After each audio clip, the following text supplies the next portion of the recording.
Coucou. Alors, comme je suis dans le carton, je continue à faire comme un petit chien qui cherche sa balle. Et je tombe sur un texte qui s'appelle Le Destin. Je ne sais pas ce qu'il dit, on va voir ensemble, on va découvrir mes petites notes, mes petits dessins, tout ça. Le destin de l'homme se joue partout et tout le temps. Où qu'on aille, il s'accomplit. Suivant la sensibilité de chacun, j'ai l'impression que ça parle des 77 heures.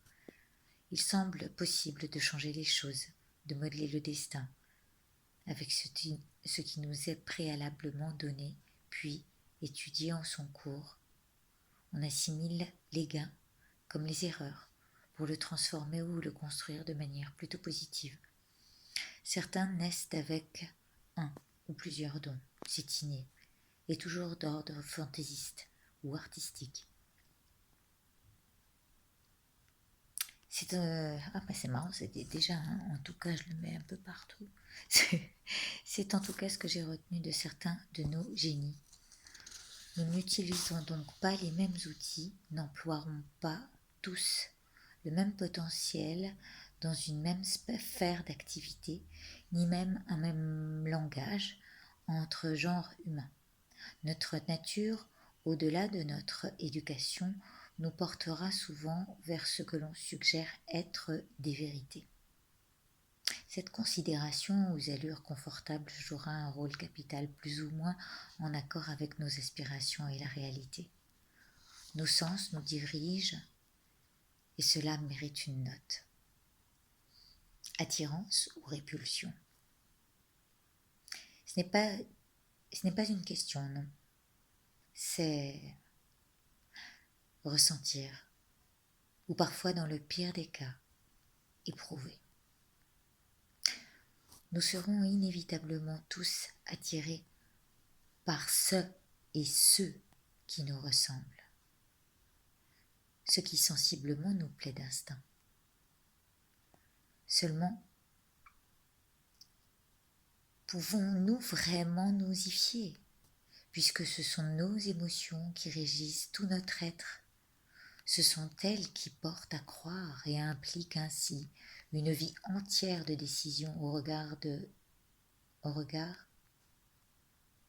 notre dualité intérieure. C'est marrant que je tombe sur ce texte aujourd'hui, quand même.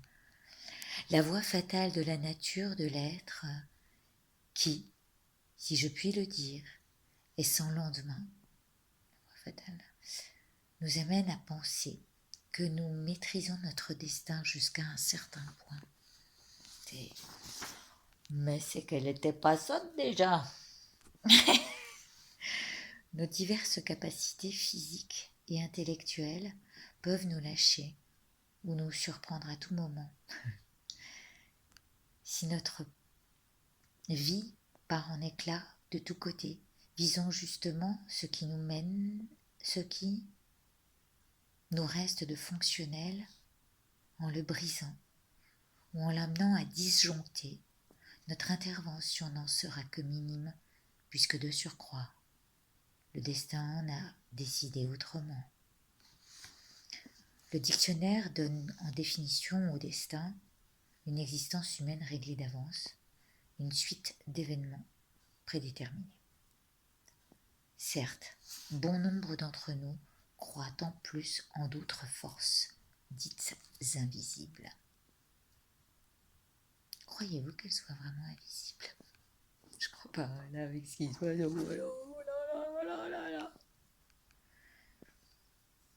Ce que je puis soutenir pour ma part, c'est qu'elle donne de la force à ceux qui y croient. Que si l'on fait particulièrement attention à ce qui nous entoure, elles peuvent être visibles. Je maintiens même qu'elles sont toutes aussi lisibles qu'audibles. Il suffit d'y croire et de vouloir sortir du brouillard environnant, de trouver le moyen de quitter la masse lourde Tiens, j'en parlais tout à l'heure. C'est hallucinant cette synchronicité. Et pesante de notre espèce en prenant le recul nécessaire pour avoir une bonne vue d'ensemble. Oh là là. Comme emporté et protégé par un ange, c'est sous l'aile d'un d'entre eux que j'ai ainsi découvert des paysages et scènes en situation, là où d'autres n'y voient que du feu, asphyxié par la fumée et aspiré par son énergie dévastatrice, mais ils ricanent en force, tous possédés prisonniers du pouvoir artificiel qu'alimente la passion. Ils dansent comme des flammes animées d'une transe commune, mettant en évidence leur lumière, leur propre vue de l'esprit et l'orgueil comme unique soutien à leurs propos. Orgueil égaux. Les plus réceptifs, eux, ils voient un signe. Et quel signe? Oui. Chacun se prononce à sa façon. Et s'il ne fait pas partie d'un même clan, dit quel drôle d'oiseau celui-là, ou quel drôle d'oiseau celle-là. Je pense à ma perruche. Ma petite perruche te fait des gros bisous, c'est Solveig. D'autres ajouteront ah, mais c'est un signe du destin. Mais alors, c'est bon signe ou mauvais signe? Ce signe de la main, t'as vu? Il m'a fait signe de l'œil. Tiens, signe ici en bas de la page. Ces clins d'œil sont forts de symboles, non? Très sincèrement, tous ces signes sont aussi parfois de sacrés coups de bol, croyez-moi. Ces différentes vibrations imperceptibles à la science, auxquelles nous pouvons nous connecter chaque jour, que nos yeux s'empêchent de voir, qui lisent ou regardent simplement en surface sans chercher à comprendre le sens profond de l'image, le message qu'elle délivre résonne dans une phrase écrite, chantée ou jouée avec écho. Une frise. Elle est une phrase peinte, par exemple. Je sais, ça peut friser le délire. Vous avez vu? Aujourd'hui, elle a un peu frisé le délire, la fille. C'est là quand elle a fini sa médite. Ces différentes vibrations, alors ça je vous l'ai lu, ça c'est oui. Et pourtant, je vous invite à ouvrir les yeux, à tendre l'oreille, d'être aux aguets comme à l'écoute. C'est de tout horizon et au diapason de chacun que peuvent se manifester les choses sous un autre angle, tant visuel que sonore, si on accepte consciemment d'intégrer ces touches à notre tableau, amenant plus de contraste et de lumière. Elles changeront considérablement notre vie parce qu'elles apportent clairement une solution à la question posée à un moment précis. Beaucoup douteront de ces influences et songeront qu'il est primaire, sénile, débile, voire inutile d'admettre qu'à notre demande, il puisse exister des résultantes aussi simples. Le rapport habituel à notre monde réclame tellement plus. Alors, ça doit pas se dire, à mon avis. J'ai mis un truc là, je dois pas. Bon, je vais dire d'intellectualisation. On a besoin de conceptualiser. Que si vous arrivez avec l'esprit léger, aussi léger que celui de la moyenne des gens, on vous habille d'une camisole, vous condamnant secrètement, mais sûrement, d'être complètement fendu. C'est sans nul doute vrai. On est plus ouvert qu'eux. Et en remède à toute la foule de critiques démesurées et crachées dans notre dos, je reprendrai volontiers le célèbre psaume « Heureux les simples d'esprit ». À l'instar du manque d'expérience, on devrait d'abord se laisser aller à l'éventualité pour honorer l'essai dans sa stupéfaction la plus totale.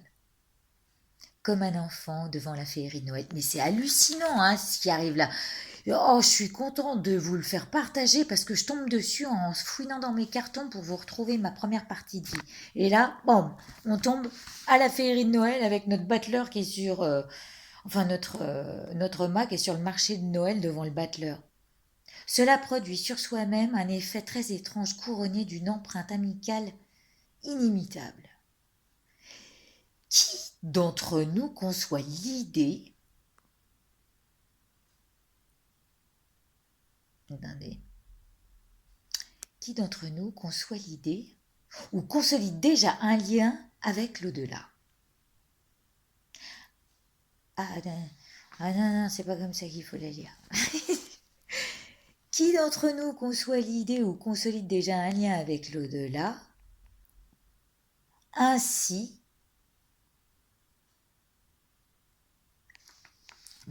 mettez-la comme vous voulez. À force d'application, on accorde naturellement de plus en plus de crédit à ce qui nous entoure, qui auparavant nous échappait, nous fiant plus aisément à notre intuition et agissant de connivence avec elle.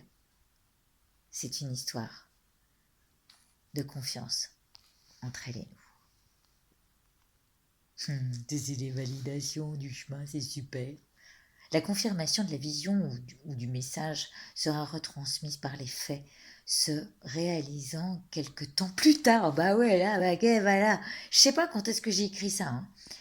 Mettez dans un coin de votre tête ce que vous imaginez être des indices à un problème personnel.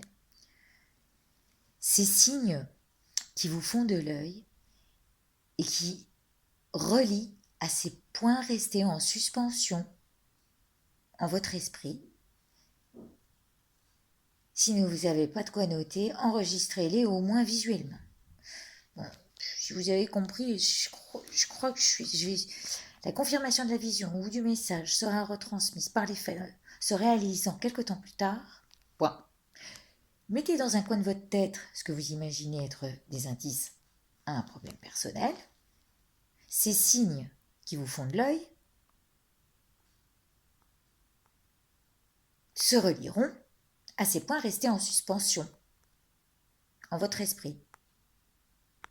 Et donc, si vous n'avez pas de quoi noter, enregistrez-les au moins visuellement. De telle manière, vous en rappelez plus tard, c'est ça que j'ai voulu dire. Hein.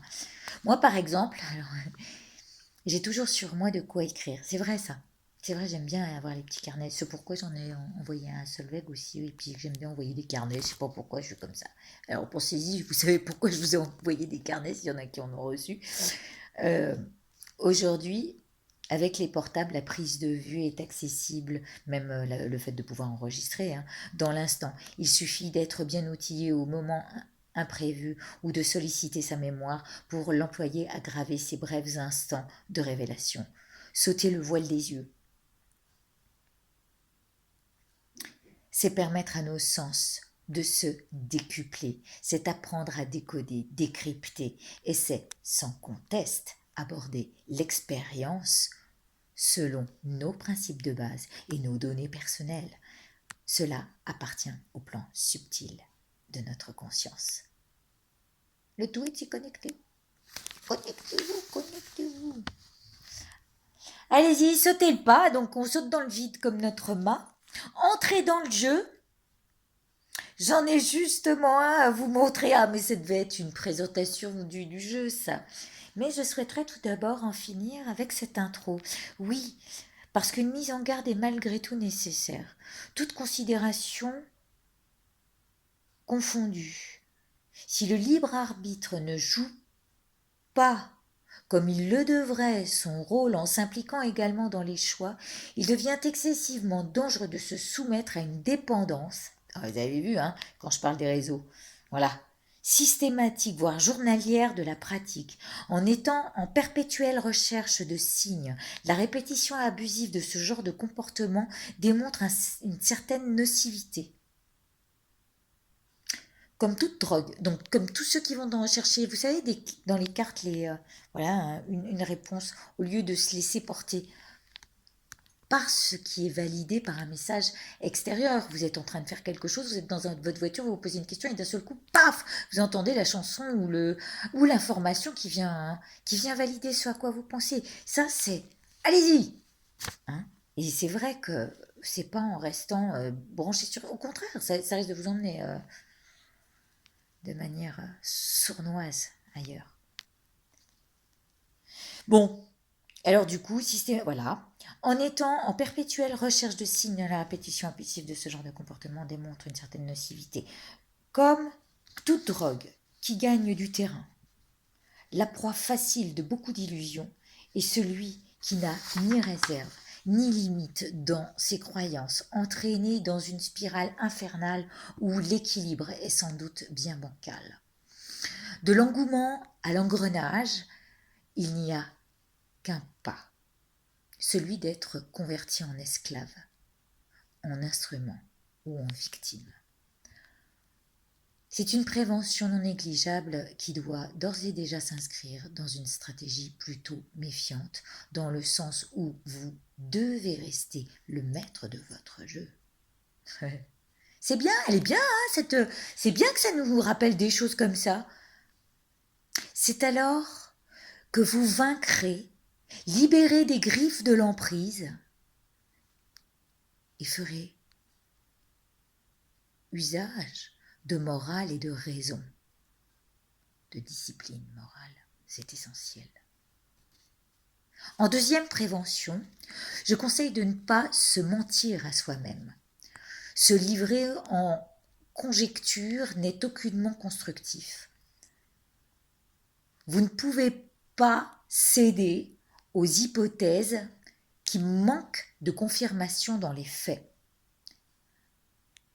Un signe extérieur quand vous êtes en action est une marque matérielle distinctive. La troisième à connaître, est que toute tentative n'est pas forcément merveilleuse. Alors je sais pas pourquoi je dis ça.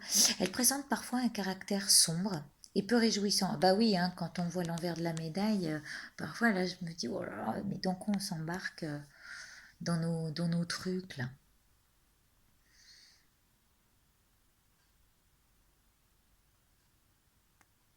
C'est pour ce, alors donc peu réjouissant, et c'est pour ce compte qu'il est utile de ne pas être effrayé, mais plutôt d'accueillir ce qui est extraordinairement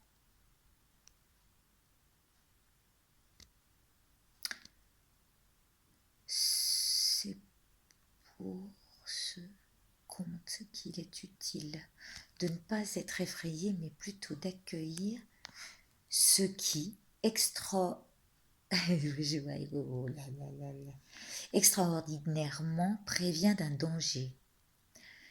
C'est nous y préparer afin de mieux appréhender l'issue d'un certain épisode de la vie, l'essence même de cette attitude.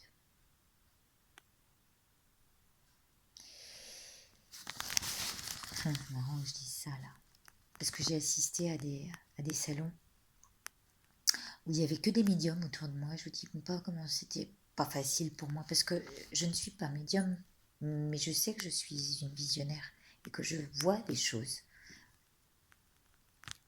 Pas comme les médiums, mais je les vois. Et là, je dis, je ne suis pas devin. Je prétends seulement découvrir intuitivement des choses par moi-même. Là, je suis médiatrice d'une certaine réceptivité. Et je souhaiterais que chacun découvre à la fois ce potentiel donc créatif au travers du jeu, ce pourquoi je le mets bien en avant, et se connecte à son côté visionnaire, développant sa perception au travers des symboles. Voilà. Et ben, je crois que c'était, ça devait être, c'est marrant que ça arrive là maintenant. En fait, ça devait être sûrement ce que j'avais écrit pour faire une conférence sur mon jeu. Bah, vous voyez, voilà. J'en ai fait une petite conférence comme ça en catimini entre nous. C'est bien. Je vous embrasse. Allez, à plus, hein.